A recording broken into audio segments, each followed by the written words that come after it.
kind of hard to film in my bedroom because I have windows on 3 of my walls. I'm thinking of doing an apartment tour here in the next couple weeks. I've just been super busy with moving and vacations and stuff like that, which is actually what I want to talk about today. So this last week, me and my family went on a trip to Breckenridge as like a family skiing trip, and it's like the whitest thing we've ever done as a family, but we decided to go.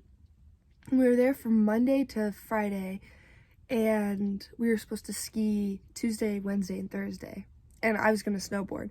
So we get in on Monday, we're chilling, and then on Tuesday we all go snowboarding and skiing, and that was really fun. I woke up on Wednesday morning really tired, and I had a pretty bad headache, and I was like, I don't feel very good. I think I'm gonna skip out on snowboarding today, but I'll go tomorrow. So that whole day I was like super fatigued, super tired.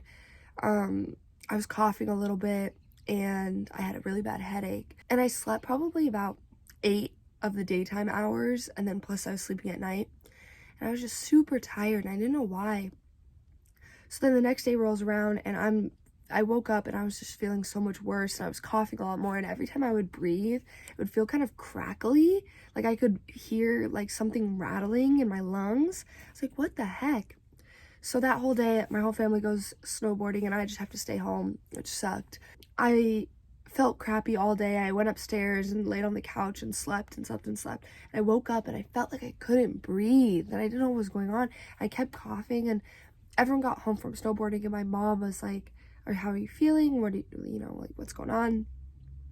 And I was like, Mom, I feel worse. I couldn't stop crying. I was throwing up, which was really weird.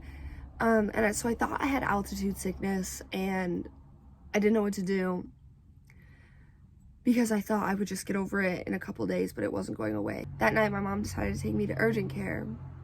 So we go to urgent care, and I'm telling them I can't really breathe. I'm like, it's super crackly. I'm throwing up. I have a headache. I'm super fatigued. I didn't know what was going on.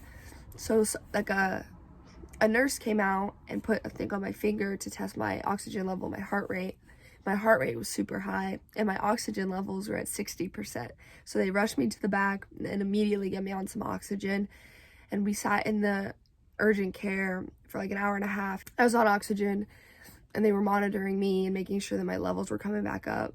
And they got me down to 2 liters, and I was wearing the face mask for about an hour. And then they put me in the little cannulas around my ears and stuff, and had me on 2 liters for another 30 minutes, and then I ended up having to take the oxygen home and sleep on it and then use it in the morning.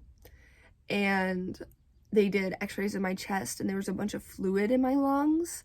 So I had severe altitude sickness, and it had pretty much knocked me down. And if we didn't go into urgent care, I don't know what we would have done, because I couldn't breathe, and I was literally suffocating in my own body. It was really scary. They had moved me from urgent care to their emergency room, which was just a matter of changing up paperwork. But I sat in that room for a while, just trying to catch my breath, trying to breathe. And then the next day I felt a little less fatigued. And the day after that, when we left, as we started going down the mountain, I could finally breathe again. And I was like, oh my God, thank goodness. My chest was just like, even yesterday, once we got back to Nebraska, my chest was still kind of tight. And then today I feel great. I still kind of struggle to take a deep breath, but it was really scary. I could have, honestly, probably, if we didn't go into the urgent care, I probably would have died if we stayed up there any longer. But thank goodness we were leaving soon enough. And they said that even if we would have left without getting my oxygen levels back up, they only got it back up to 89. But they said that I was sitting pretty steady at 89, which was good enough to send me home, because once I get back to altitude, I could breathe again. But they said at that point, if I wouldn't have come in, my oxygen levels wouldn't have replenished themselves, I would have been in deep trouble. Another thing that happened on my trip is that I ran out of my Vraylar, which is what I'm taking right now for my bipolar. So I was not only deathly ill, but I also was completely manic the entire time, getting frustrated, getting angry, crying, unable to control my emotions, just completely, mood disorder was in full swing. So it was kind of a stressful trip for me. It was a lot of fun. I hung out with my cousins a lot, and just slept, which was much needed after the past couple weeks of nonstop school and work. But it was a little frightening. I don't know.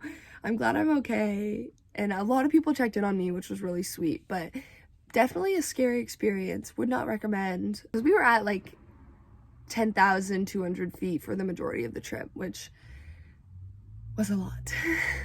But that was my little story time I wanted to do for you guys. I hope the title's not too clickbaity. Thank you guys for watching. I'm gonna be back with some more videos because I've been quite bored lately. So yeah, thank you guys for watching. What do you think of the fit? Here. Got my, it's like a granola fit going on. But yeah, thanks for watching, guys. I love you. See you in the next one.